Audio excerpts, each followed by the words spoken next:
সুপ্রিয় দর্শক, সবাইকে স্বাগত জানাচ্ছি। আমি নুজহাত রহমান। প্রমিসেস জানতে চাইয়ের আজকের পর্বে। প্রমিসেস জানতে চাইয়ের এই অনুষ্ঠানে আমরা মাদকাসক্তি নিয়ে অনেক কথা বলেছি এবং আজও আমরা মাদকাসক্তি নিয়ে আবার কথা বলবো। আপনারা জানেন মাদকাসক্তি একটি রোগ এবং এই রোগের চিকিৎসার প্রয়োজন হয়। তো এটি কোনো ইচ্ছাধীন ব্যাপার নয় যে একজন মানুষ আসক্ত হচ্ছেন। এটি একটি অসুখ এবং এটির যথাযথ চিকিৎসার মাধ্যমে সুস্থ হওয়া যায়। তো আজ আমরা মাদকাসক্তির একটি বিশেষ অংশ নিয়ে কথা বলবো, মানে মাদকাসক্তির চিকিৎসার একটি বিশেষ অংশ নিয়ে কথা বলবো, সেটি হচ্ছে রিকভারি। এই রিকভারির ক্যাপিটাল বা রিকভারি পরিসম্পদ, এই বিষয়টি সম্পর্কে বিস্তারিত জানবো এবং সেটি জানবার জন্য আজ আমাদের স্টুডিওতে আমন্ত্রণ জানিয়েছে একজন বিশেষ অতিথিকে। তিনি খন্দকার গোলাম আহমেদ, ঢাকা রিকভারি সেন্টারের সিইও। আপনাকে স্বাগতম আমাদের স্টুডিওতে। ধন্যবাদ। কেমন আছেন? আলহামদুলিল্লাহ। তো এই মাদকাসক্তি নিয়ে আমরা আবার আজকে আপনার কাছ থেকে শুনবো। আমরা অনেক শুনেছি, আপনাকে আগেও পেয়েছি। রিকভারি ক্যাপিটাল সম্পর্কে জানবার আগে একটু মাদকাসক্তি সম্পর্কে আপনার কাছ থেকে একটু প্রাইমাল ডিসকাশন জানতে চাই।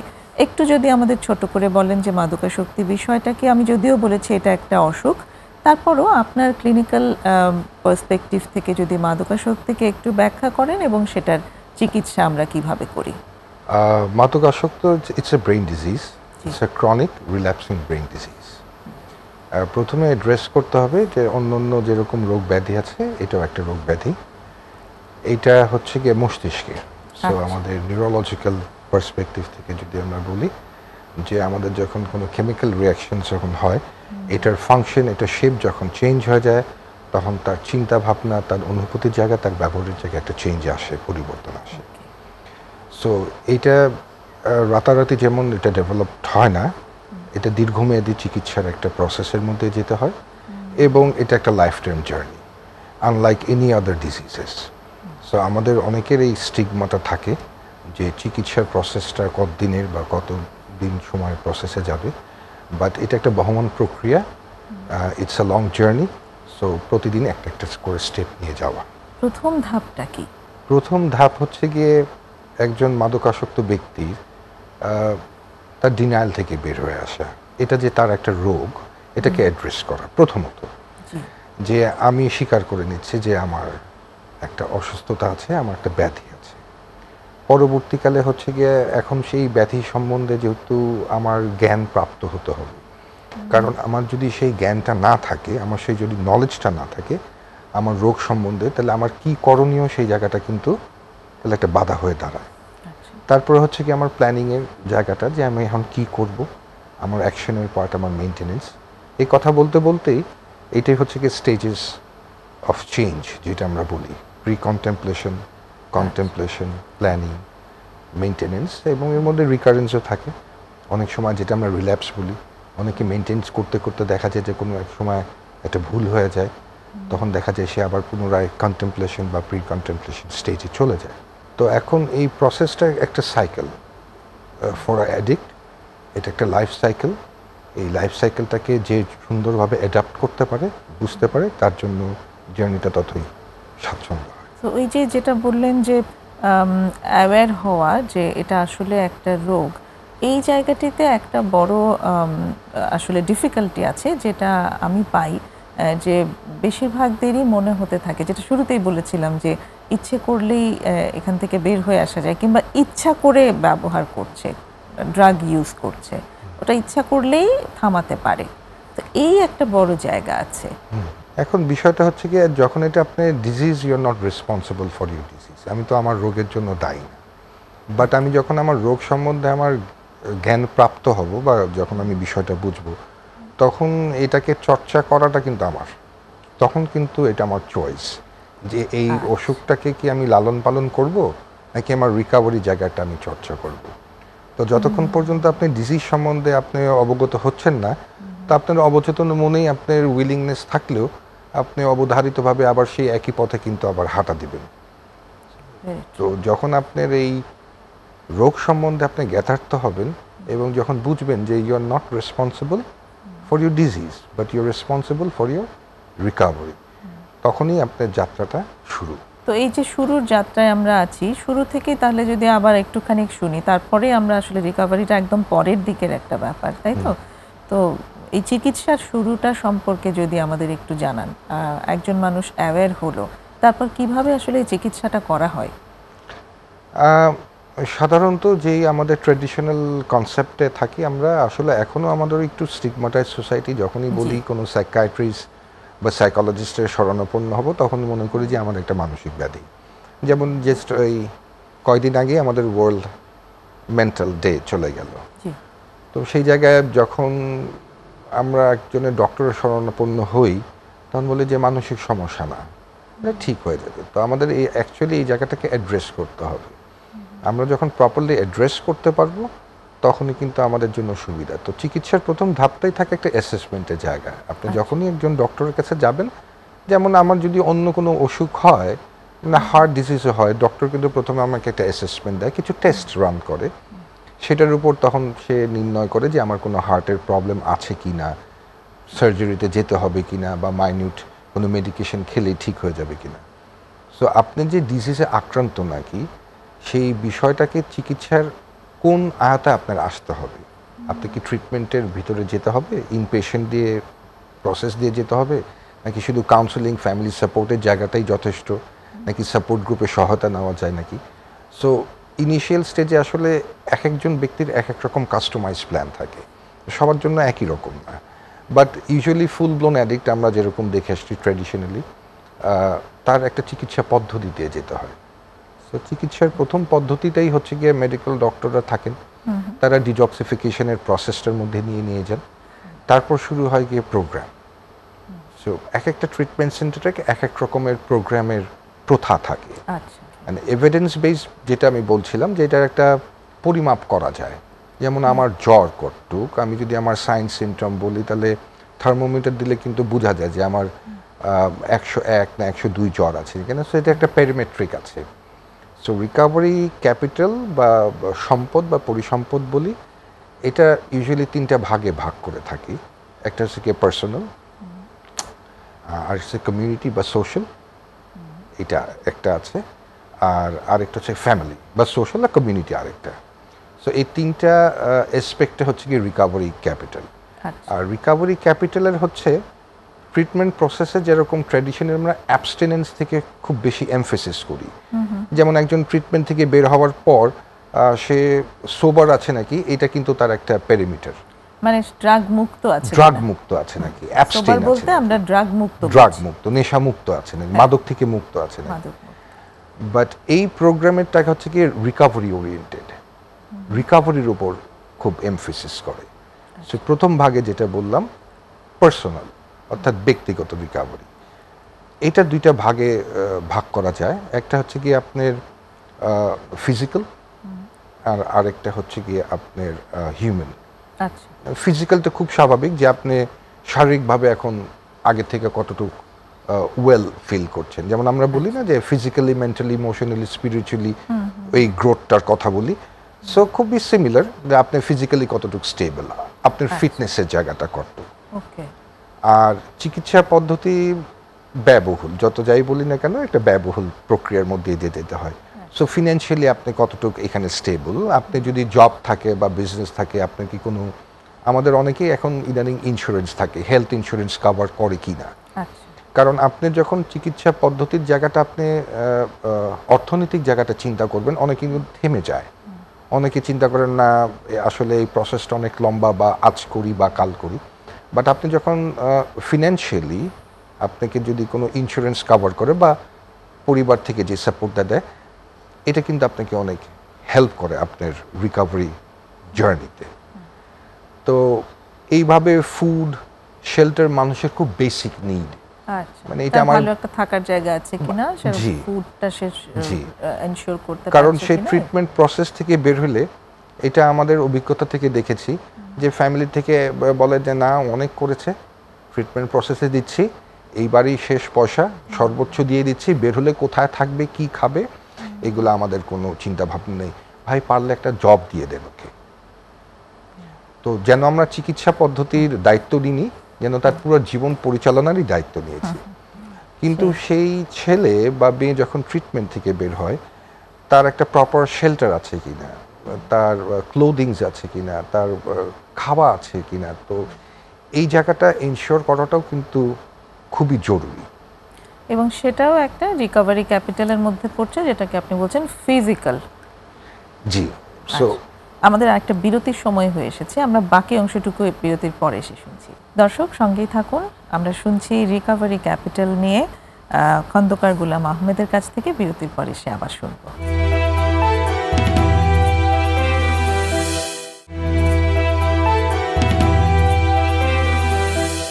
ফিরে এসেছি প্রমিসেস জানতে চাইয়ে, আর যে কথা হচ্ছে রিকভারি ক্যাপিটাল নিয়ে খন্দকার গোলাম আহমেদের সাথে। যেখানটায় ছিলাম আমরা যদি সেখান থেকে শুরু করি, যে রিকভারি ক্যাপিটাল হিসেবে আপনি বেশ কয়েকটি ভাগের কথা বলেছেন।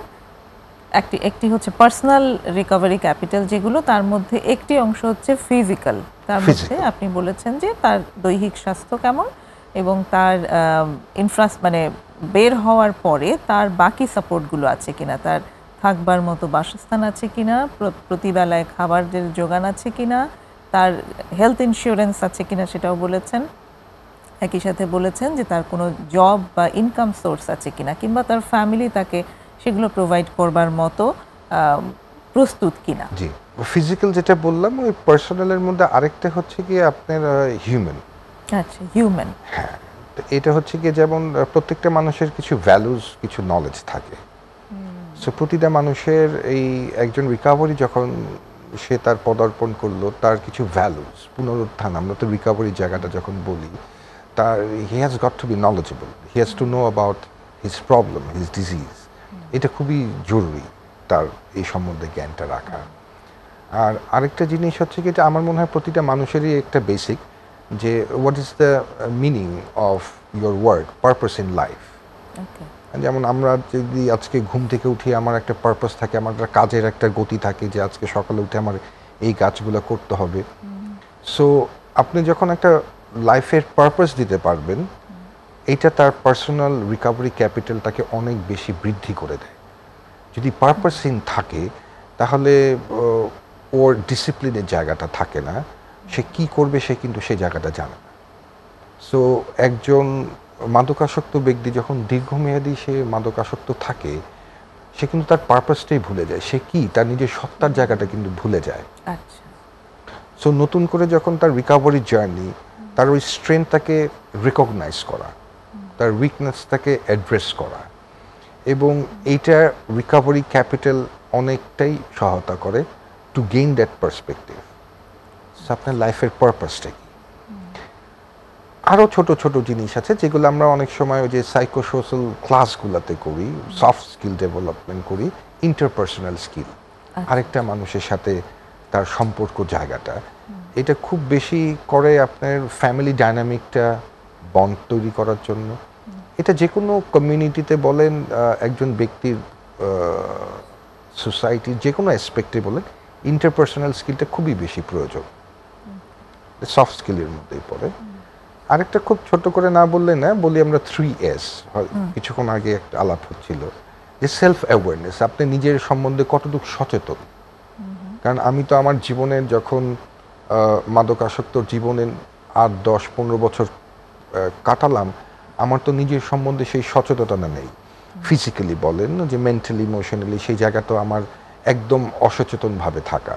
তো আপনার সম্বন্ধে আপনি কতটুকু সচেতন, আজকে একটু নিজের কতটুকু যত্ন নিচ্ছেন, নিজের সম্বন্ধে কতটুকু আপনি না বলা শিখতে পারলেন, কতটুকু অ্যাসেটিভভাবে আপনি জীবন পরিচালনা করছেন। সো সেলফ অ্যাওয়ারনেসের অনেক অ্যাসপেক্ট থাকে না, আমরা মেডিটেশন, ইয়োগা, বিভিন্ন মিডিয়ামস, বিভিন্ন মাধ্যমে আসলে সেলফ অ্যাওয়ারনেসের জায়গাটা গেইন করি। So that is a very important aspect of personal recovery. So এটা কিন্তু একটা পেরিমিট, মানে পরিমাপ করা যায়, একটা রুটিন করা যায়। আজকে আমি সকালবেলা কি মেডিটেশন করেছি, আজকে কি আমি 1 ঘন্টা এক্সারসাইজ করেছি, নিজেকে নিয়ে আমি কতটুকু কাজ করেছি। So it is measurable. এই জন্য বললাম যে রিকভারি ক্যাপিটালের জায়গাটা হচ্ছে গিয়ে আপনার it emphasis on your recovery. Second যেটা, এটা হচ্ছে কি আপনার সেলফ অ্যাওয়ারনেসের পরে সেলফ এফিকেসি একটা জায়গা বলি। মানে ওই যে অনেক হাই রিস্ক জব করি না আমরা, বাট কনফিডেন্সের সাথে করি। একটা প্রবলেম সলভিং এর জন্য যখন আপনার সেলফ কনফিডেন্স থাকে তখন কিন্তু আপনার কাছে ভালো লাগবে কাজটা খুব। এটা আমরা মনে হয় ম্যাক্সিমাম মাদকাসক্ত ব্যক্তিরা হাই রিস্ক জবগুলো করতে পছন্দ করে, বাট তাদের মধ্যে এই সেলফ কনফিডেন্সটা থাকে না যে আমি পারবো, আমার দ্বারা এটা হবে। সো এটা কিন্তু অনেক তাকে বৃদ্ধি করে তার রিকভারি ক্যাপিটালের জায়গায়। আরেকটু হচ্ছে সেলফ এস্টিম, আপনার যেই আত্মমর্যাদা, কি বলবো আপনাকে, ওই জায়গাটাকে নিয়ে যাওয়া, সম্মানের জায়গাটাকে নিয়ে যাওয়া, এইটা একজন রিকভারির জন্য খুবই জরুরি। তার আত্মবিশ্বাসটাকে রিগেইন করা। সো এটা হচ্ছে গিয়া একটা part recovery capital, personal recovery ক্ষেত্রে এই জায়গাগুলোতে মানে আসলে অভিজ্ঞতা থেকে যতটুকু দেখা গেছে এই যে সেলফ এস্টিমটা আসলে অনেক লো হয়ে যায় এবং নিজে নিজে সেই সেলফ এস্টিম বাড়ানো এটা খুব ডিফিকাল্ট হয়ে যায় একজন মাদকাসক্ত ব্যক্তির পক্ষে। কারণ তার নিজের কাছে সে যখন অ্যাবস্টেইন করে তখন কিন্তু তার যে ভ্যালু সিস্টেম সেগুলো ফিরে আসে, তার ইনসাইটগুলো ফিরে আসে এবং সে দেখতে পায় যখন রিভিউ করে নিজের পিছনের জীবনটাকে, তখন সে খুব নিজের কাছে ছোট বোধ করতে থাকে যে আমি কি করে আসলাম, কিভাবে আমার সময়গুলো কাটিয়ে এসেছি। অন্যদের সাথে নিজেকে খুব কম্পেয়ার করে এবং এই কারণে এই আসক্তির সঙ্গে থাকার কারণে সে যে পরিমাণ সামাজিক সম্মান হারিয়েছে সেটাও কিন্তু সে বুঝতে পারে। প্রত্যেকটি মানুষ তার আশেপাশের যারা আছে তাদের সবার কাছেই তার নিজের কাছে মনে হয় যে আমি হেয় হয়ে গেছি, আমি ছোট হয়ে গেছি। এই জায়গাটাতে কিন্তু তার সেলফ এস্টিম বাড়ানোর জন্য একা তার পক্ষে কাজ করাটা সম্ভব কঠিন, তাই না? এটা এখানে অন্য সবাই মিলে যদি তাকে গ্রহণ করে নেয় এবং তাকে যদি সেই সম্মানটা দিতে থাকে তবেই সে সেলফ এস্টিম বাড়া সম্ভব। আপনি যথার্থই বলেছেন, কারেক্টলি। এই জন্য আমরা বলি যে ট্রিটমেন্ট প্রসেসটা ইজ এ হলিস্টিক অ্যাপ্রোচ। হ্যাঁ, আমরা ওই যে ট্রিটমেন্ট প্রোগ্রামের মধ্যে কন্টিনজেন্সি ম্যানেজমেন্টের কথা বলি, রিওয়ার্ডের কথা বলি, আপনি খুব ছোট একটা কাজই করেন না কেন, বাট অ্যাপ্রিসিয়েট করাটা কিন্তু অনেক বড়। ইভেন ওয়ার্ক প্লেসের অনেক এথিক্স আছে, আ প্যাট অ্যাট ইউর ব্যাক, মানে আপনি একটা ভালো কাজ করছেন, ওকে ভেরি গুড, এটাও একটা বিষয়। সো শুধু মাদক মুক্ত থাকাই যে একটা বড় অ্যাচিভমেন্ট তা না, বাট মাদক মুক্ত থেকে এই যে আপনি বললেন যে গিল্ট ট্রিপ, তার ইনসাইড ডেভেলপমেন্টটা যখন হয় যে আমি কি করে আসছি। সো আমরা একটা কথা বলি যে guilt kills. So too much guilt ট্রিপে যাওয়া যাবে না। Fine, I am the same person, I did it, but আমার মধ্যে আরেকজন ব্যক্তি ছিল যে কিনা পরিচালনা করতো আমাকে। ঠিক আছে, সে তো এখন আর পরিচালনা করছে না। সো এখন তো I want to take control of my life. So এই যে আমি হ্যাঁ, সো এই যে অথরিটিটা, এই যে কন্ট্রোলের জায়গাটাকে আবার রিগেইন করা, এখানে সবার সাপোর্ট প্রয়োজন আছে। ঠিক আছে, সো ছোট ছোট স্টেপেই কিন্তু রিকভারি জার্নিটা শুরু হয়। আমরা প্রথমেই বলেছি রিকভারি জার্নিটা একটা লম্বা journey, it's a never ending process until you die, I guess. So এই প্রতিটা স্টেপসে আপনার একটা appreciation is very much needed. হ্যাঁ, so that gives me, that feeds my reward circuit as well.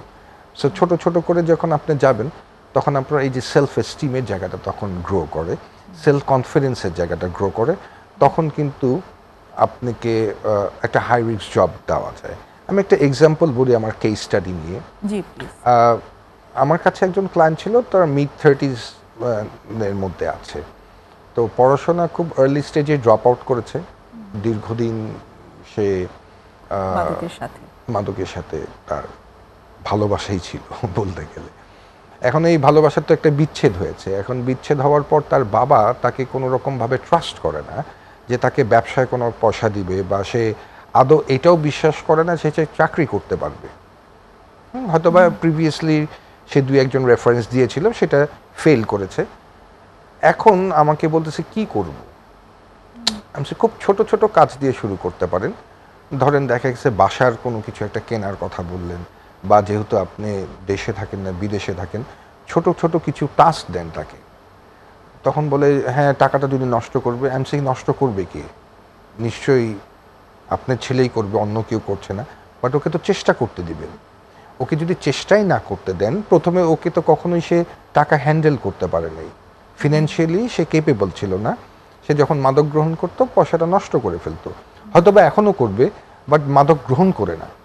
হয়তো বা সে কেপেবল না, সে জানে না আসলে পয়সাটা কিভাবে খরচা করতে হয়, let him fail once, learn from it, then আপনি আস্তে আস্তে প্রোগ্রেস করেন।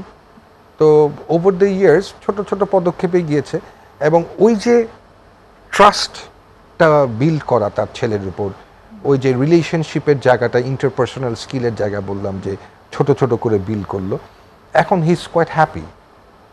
এখন quite often he calls me once in a blue moon, but bhai, he's doing good. I'm saying alhamdulillah, this is meant to happen. আপনি জানতেন, আমি সে না, আমি কোনো অরাকল না, বাট আমি এতটুকু জানি যে বিশ্বাস অনেক দূর একটা মানুষকে নিয়ে যেতে পারে, এবং এটাই রিকভারি ক্যাপিটাল তার। অ্যাবসলিউটলি। সো রিকভারি ক্যাপিটালের জায়গাটাই হচ্ছে এইটা। সো সেই বিশ্বাস, ওই বিলিফ সিস্টেমটাই তার সেলফ এস্টিম, তার সেলফ কনফিডেন্সকে একটা পুনরায় আরেকটা জায়গায় স্ট্যাবলিশ করা। দারুণ। আরেকটা বিরতির সময় হয়ে এলো, ফিরে এসে আবার শুনবো আমরা। দর্শক সঙ্গেই থাকুন, ফিরে এসে আবার কথা হবে ছোট্ট বিরতির পর।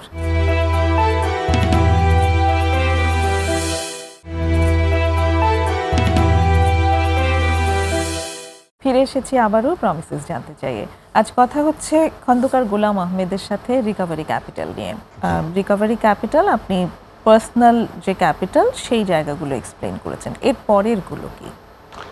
এরপরে যদি বলি ফ্যামিলি অ্যান্ড সোশ্যাল, ওকে, এটা a very intricate part for a recovery person who is in recovery, because আপনার পরিবারের যারা স্টেক হোল্ডার, অর্থাৎ আপনার রিকভারির সাথে যারা সম্পৃক্ত আছেন, তারা যত আপনার এই ট্রিটমেন্ট প্রসেসটা, এই ট্রিটমেন্ট সম্বন্ধে, এই প্রোগ্রাম সম্বন্ধে জ্ঞাতার্থ থাকবে, তত কিন্তু আপনি বেনিফিটেড হবেন।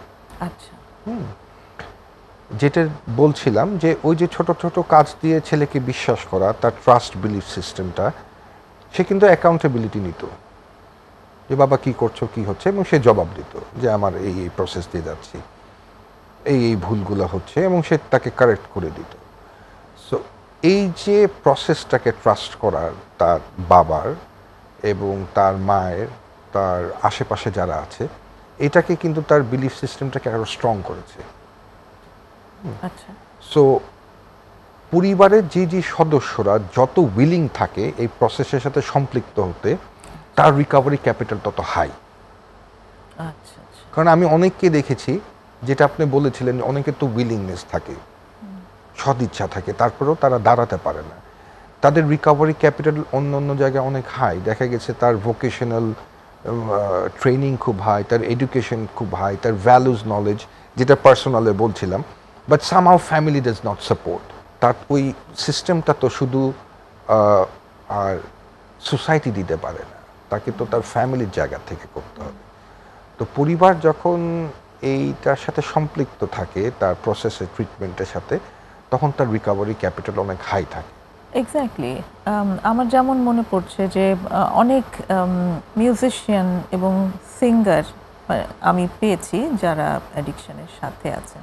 তো ট্রিটমেন্ট প্রসেসে এবং ফ্যামিলি থেকেও সবসময় বলা হতে থাকে যে গান আর গাইতে হবে না, মিউজিক করতে আর তুমি পারবে না, এগুলো করতে গেলেই তুমি করো ওই ইয়াতে। কিন্তু এই যে মিউজিক, এই যে সঙ্গীতের প্রতি তার যে আদর, ভালোবাসা, ফ্যাসিনেশন, সেটা কিন্তু তার একটা ক্যাপিটাল হতে পারতো। অ্যাবসলিউটলি। কারণ এটাতে সে খুব প্যাশনেট ফিল করে।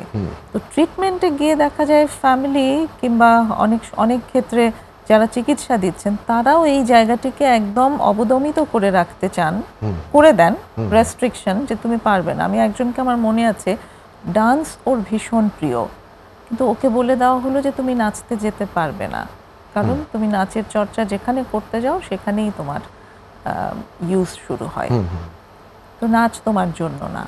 কিন্তু ওর জান প্রাণ হচ্ছে নাচ, নাচই ওকে সেই মোটিভেশন দেয়, জীবন দেখায়।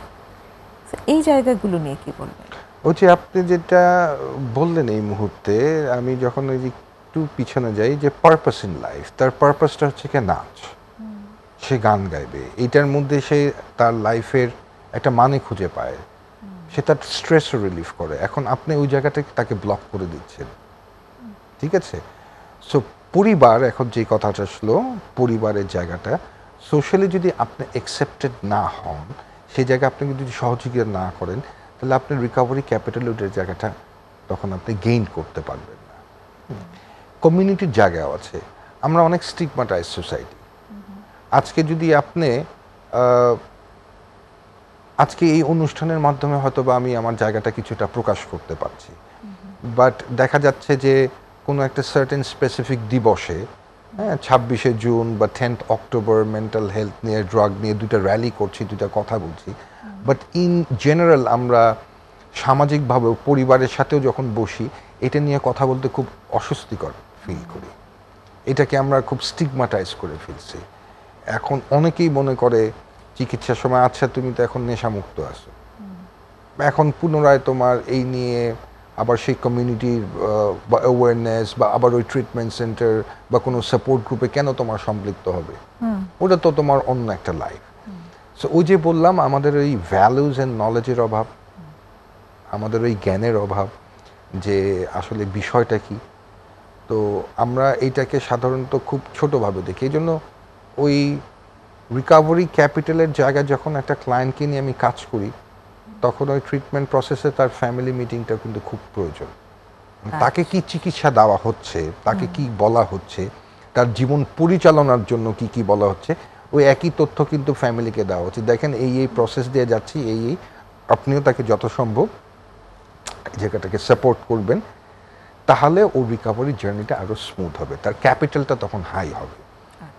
রিকভারি ক্যাপিটাল যেটা আমরা বললাম না, পরিসম্পদ, মানে আপনার মূলধন যেটা। সো আপনার মূলধন যত ভালো হবে, যত বৃদ্ধি হবে, আপনার জার্নি তত স্মুথ হবে।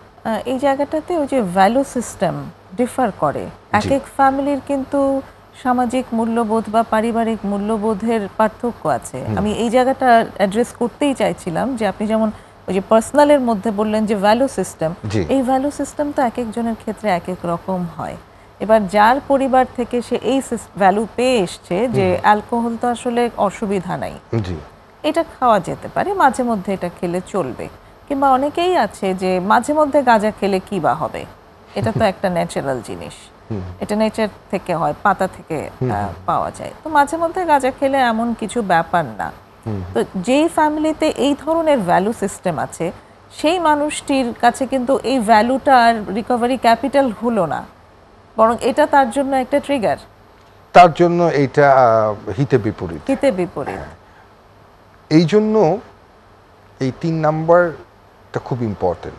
কমিউনিটি, আপনি কমিউনিটিতে যত এঙ্গেজড হবেন, যখন স্কুল কলেজে এই নিয়ে ক্যাম্পেইন করবেন, কথা বলবেন, স্টিগমার বিষয়গুলো নিয়ে কথা বলবেন, এই ভ্যালুজ সিস্টেম যখন চেঞ্জ হবে, এখন ইটস নট নেসেসারি যে তার পারিবারিক ভ্যালুস চেঞ্জ করতে হবে, বাট তার ইন্ডিভিজুয়ালের জন্য এটা সমস্যা, অ্যাটলিস্ট এটা অ্যাড্রেস করতে হবে যে এটা আমার জন্য না।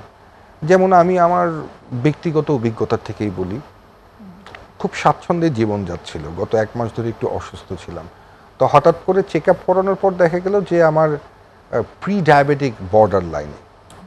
অ্যান্ড প্রথমেই ডক্টর লিখলো চিংড়ি মাছ, খাসির মাংস, গরুর মাংস এগুলো খাওয়া যাবে না।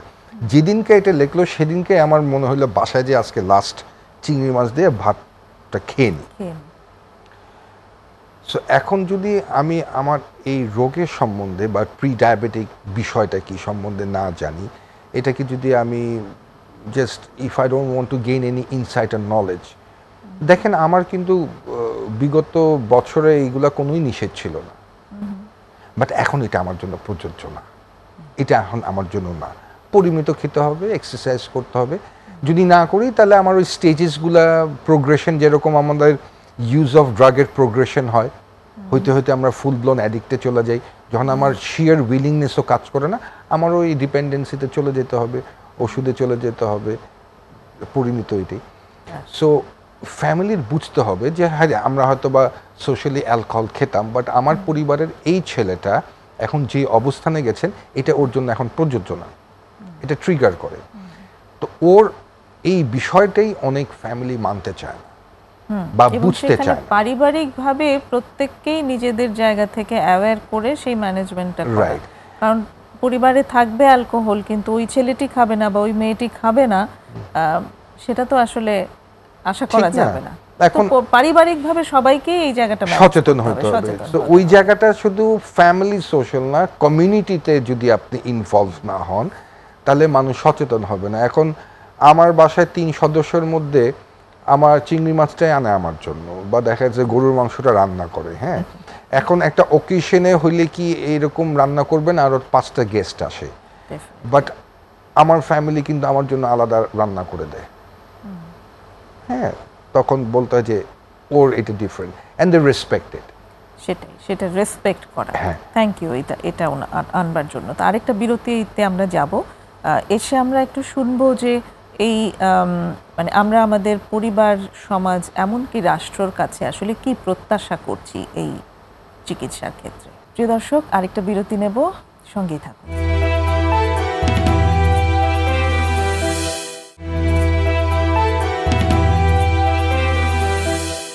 আবারও ফিরে এসেছি প্রমিসেস জানতে চাইয়ে। আপনারা দেখছেন আজ রিকভারি ক্যাপিটাল নিয়ে আলোচনা বা রিকভারি পরিসম্পদ নিয়ে আলোচনা। কথা হচ্ছে খন্দকার গোলাম আহমেদের সাথে। আমরা তো রিকভারি ক্যাপিটাল যে ট্রিটমেন্ট প্রসেস সেটার কথা শুনলাম, তো এটার সাথে ট্রেডিশনাল যে ট্রিটমেন্ট প্রসেস সেটার পার্থক্যটা কি এবং চ্যালেঞ্জগুলো কি? চ্যালেঞ্জেস অ্যান্ড ডিফারেন্সেস, খুব ভালো প্রশ্ন করছেন। এখন ট্রেডিশনালি যেই আমরা ট্রিটমেন্ট প্রসেস দিয়ে যাই সেটা হচ্ছে গিয়ে আমরা এমফেসিস করি অ্যাবস্টেনের উপর। আপনি সোবার লাইফ লিড করছেন, মাদক মুক্ত আছেন, এই আর কি। এবং ওইটাই কিন্তু আমরা একটা খুব বড় পেরিমিটার ধরি যে সে এত বছর ধরে সুস্থ আছে। বাট আপনি যখন রিকভারি ক্যাপিটাল নিয়ে কথা করবেন, it emphasis on recovery. So recovery capital যখন বলি, যখন যে পার্সোনাল কথা বলি, আপনার কতটুকু ফিট, কতটুকু সচেতন, আপনার ভ্যালুস, আপনার ভোকেশনাল এই জায়গাগুলো কতটুকু ডেভেলপ করছেন। আপনি যদি ট্রেডিশনালি ধরেন তাহলে ওই যে আমার ছেলে মাদক মুক্ত আছে দীর্ঘ সময় পর্যন্ত, কিন্তু ও তো কাজ করে না, ঠিক আছে, ও তো বাবার ব্যবসাটাই দেখে। বাট তার নিজের যে একটা পার্সোনাল গ্রোথের যে জায়গাটা থাকে, অ্যাডভোকেসি নিজে করার যে জায়গাটাকে, সেটা থাকে না। বাট রিকভারি ক্যাপিটালের জায়গায় আপনাকে আরও স্বয়ংসম্পূর্ণভাবে নিতে সাহায্য করে। বিকজ আপনি দেখবেন যে যে স্বয়ংসম্পূর্ণ, যার পারপাস আছে লাইফে, যার ভোকেশনাল ট্রেনিং আছে, যার ফুড শেল্টার নিজেরটা নিজে প্রোভাইড করতে পারে, সে কিন্তু ওইটার মর্যাদাটা বেশি দিতে পারে তার রিকভারি জার্নিতে। সো রিকভারি ক্যাপিটাল এমফেসিস করছে রিকভারির উপর, অ্যাবস্টেনের উপর না। শুধু মাদক মুক্ত থাকাটাই মূল কাজটা না, আপনার রিকভারি জার্নিতে আপনি কতটুকু কোয়ালিটি অফ লাইফ মেনটেন করতেছেন, that is very important. So it is not the abstain, it's on recovery. So কনসেপ্টটা খুব নতুন, ঠিক আছে। আমরা তো সাধারণত ওই ট্রিটমেন্ট প্রসেসের মধ্যে দিয়ে যখন যাই, সাইকোসোশ্যাল ক্লাসে ট্রিগার, রিল্যাপসেস, হাই রিস্ক এবং বিভিন্ন ধরনের কথা বলি। So we all talk about addiction, how to, হ্যাঁ, আমার আর্জ ক্রেভিং ম্যানেজমেন্টকে কীভাবে ইয়া করতে হবে। We don't talk about that, we talk about how we can improve your quality of life. হ্যাঁ, সো একটু ডিফারেন্ট পার্সপেক্টিভ থেকে দেখা। সো কনসেপ্টটা যেহেতু নতুন পুরো, এইটার বেনিফিশিয়ালও আছে। সব জায়গায় কিন্তু এই চর্চাটা হয়ও না, হ্যাঁ, বিকজ ওই কনসেপ্টে না। কারণ আপনি যখন ট্রেডিশনাল ট্রিটমেন্ট সেন্টারের প্রসেস দিয়ে যাবেন, যখন আপনাকে কেউ এই পরিষেবার কথাগুলো বলবে, আপনার কাছে সম্পূর্ণ নতুন এবং মনে হবে আদৌ এটা কি হবে কি না। সো এখনও এটা অনেকটা বলতে পারেন টেস্ট অ্যান্ড ট্রায়াল প্রসেসের মধ্যে আছে। বাট অন দ্য কন্ট্রারি, যখন আপনার বছর দুয়েক যাবে, আপনার নিজের কাছে কিন্তু একটা পরিসংখ্যান থাকবে যে এই প্রোগ্রামের জায়গাটা কতটুকু এফেক্টিভ। কারণ একটা বিশাল পার্থক্য জায়গা আপনি বলতেছিলেন যে পার্থক্যটা ডিফারেন্স কি, একটা বিশাল পার্থক্য জায়গা হচ্ছে একজন সোবার লাইফ লিড করে যখন সে রিল্যাপস করে, তার একটাই চিন্তা থাকে, আমার প্রোগ্রামের আয়তা আবার ঢুকতে হবে, আবার সেই ট্র্যাডিশনাল থট, আবার day one and then I start. যেটা এর আগে আপনার সাথে অনেকবার আলাপ হয়েছে, অনেকে ভয়ে কিন্তু আর এই জন্য রিল্যাপস করলে অনেকে বলেও না, সময় নেয়, আবার তখন তাকে ওই পুনরায় খুবই হার্ড টাস্ক দিয়ে যেতে হয়। বাট আপনি যখন রিকভারি নিয়ে এনহ্যান্স করবেন, আপনার এদিকে এমফেসিস করার সময় নেই। কারণ আপনি চিন্তা করবেন যে আজকে how can I improve my daily bread, আজকে ভোকেশনাল কোন স্কিলটা ডেভেলপ করবো। কারণ এটার কিন্তু একটা প্যারিমিটার আছে। ওই যে বললাম সকালবেলা উঠে আমি এই কাজ করছি নাকি, টিক মার্কিং করলাম। So you mark your own progress আজকের দিন শেষে। So recovery is a daily job, okay, প্রতিদিনের জব। আজকে যদি আপনার ঘর পরিষ্কার করেন, সেটা মাটির ঘর থাকলেও খুব সুন্দর আপনি থাকতে পারবেন। আর যত বড়ই প্রাসাদ হোক না কেন, বাট ওটা যদি আপনি ডেইলি কাজ না করেন, তাহলে ওইটা তো ময়লা থাকবে। সো রিকভারি লাইফের প্রথম কাজ হচ্ছে গিয়ে you have to work daily. সেটা আপনি একটা কাজ করেন আর দুটা কাজ করেন। So not only abstaining, the quality of life improve করার জন্য আজকে আমরা রিকভারির জন্য কি চর্চা করছেন। সো এই চর্চাটা অনেকে বলে যে সত্য কথা বলা, ইউনো ডুইং ডিফারেন্ট চোরস আমরা বলি, বাট ইটস আপনি কোয়ালিটি অফ লাইফ ইমপ্রুভের জন্য কি করছেন, আপনি কোন স্কিল ডেভেলপ করছেন, আজকে কি আপনি পড়াশোনা করতেছেন নাকি। কারণ আমরা ওই স্পৃহাটাই অনেকে হারিয়ে ফেলি। আমার দেখা অনেকে আছে at the age of 40-45 they started their education again, ঠিক আছে, because he or she wants to improve the quality of life. So ওটার কোনো শেষ নাই। তো that is a big difference. So অ্যাবস্টেনের উপর একজন এমফেসিস করে, রিকভারি ক্যাপিটাল এমফেসিস করে অন ইয়োর রিকভারি জার্নিতে। ওকে, এটা একটা ডিফারেন্স। মানে এখানে একটা বড়, মানে বড় বলতে একটু সূক্ষ্মই ডিফারেন্সটা, কিন্তু ডিফারেন্ট, একটু ডিফারেন্ট অ্যাপ্রোচে যেতে হয়। অ্যাপ্রোচের জায়গা, বিষয়টা হচ্ছে পার্সপেক্টিভটা ডিফারেন্ট। সো আপনি কোন পার্সপেক্টিভে দেখতেছেন। সো এইটাই দুইটাই কিন্তু all the road leads to Rome. তো যেই পথে যাবেন রোমে যে ঠেকতেছে। সে অ্যাবস্টেনে গেলেও আপনি রিকভারি ক্যাপিটাল, বাট এইটা হচ্ছে গিয়া it's measurable. So that is more result oriented. Okay, হ্যাঁ, সো এই জায়গাটা হচ্ছে গিয়ে আপনার একজন পেশেন্ট ফোকাসড হিসেবে কাজ করা যায়। So that is one of the benefits of recovery capital, যেটাতে আপনি মেজার করতে পারবেন, প্রাথমিকভাবে আপনি নিজেই ওটার রেজাল্ট পাবেন। ওকে।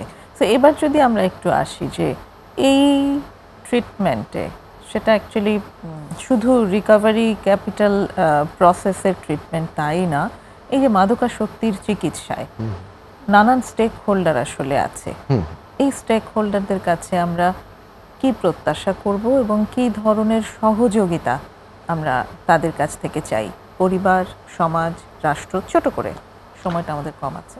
পরিবারের সাপোর্ট তো সেই জায়গা থাকতে হয়, সেটা বলা বাহুল্য। রাষ্ট্রের কাছে হচ্ছে গিয়ে খুব এটাকে খুব আমাদের ডিসকাশনের ফোরামগুলো করা উচিত। আমাদের ঢাকা নারকোটিক কন্ট্রোলস থেকে অনেক ধরনের ওয়ার্কশপ ডিসকাশনগুলো নিয়ে আসে টেবিলে।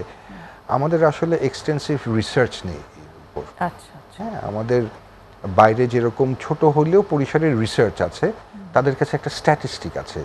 তো আমি যদি একটু বড় আকারে বলতে চাই যে তারা যদি এই পলিসি মেকিংয়ে রিসার্চে যদি বাজেট করে, তাহলে আপনার কাছে একটা পরিসংখ্যান আসতে পারে। তাহলে কিন্তু আপনার কাজ করারও উদ্যমতা বেড়ে যাবে যে এই সংখ্যক লোক হয়তোবা খুব ছোট পরিসরে আপনাকে বলতে পারে হ্যাঁ আমার ট্রিটমেন্ট সেন্টারে এতজন পেশেন্ট এতজন স্ট্যাটিস্টিক্যালি আছে, বাট আপনি যখন একটু রাষ্ট্রের কাছে যাবেন তখন হচ্ছে কি একটু বড় পরিসরে। ডেফিনেটলি। অনেক অনেক ধন্যবাদ। রাষ্ট্রীয় সহযোগিতা ছাড়া আসলে কোনোটাই এগিয়ে নেওয়াটা খুব কঠিন ব্যাপার, এবং আপনি রিসার্চের জায়গাটা এনেছেন, এটা খুবই জরুরি। আদারওয়াইজ আসলে রিসার্চ ছাড়া কোনো ট্রিটমেন্ট বা কোনো পলিসি সাস্টেইনেবল করা যায় না। অ্যাবসলিউটলি না। অনেক ধন্যবাদ। চমৎকারভাবে আজকে আমাদের রিকভারি ক্যাপিটাল সম্পর্কে বুঝিয়ে বললেন। আশা করি দর্শকদের উপকার হয়েছে। আজকে একদম শেষ পর্যায়ে এসে গেছি। প্রিয় দর্শক, আজকে অনুষ্ঠানের একদম শেষে আছি। আশা করি আগামী অনুষ্ঠানেও আপনাদেরকে আমাদের সাথে পাবো। ততক্ষণ পর্যন্ত ভালো থাকুন। খোদা হাফেজ।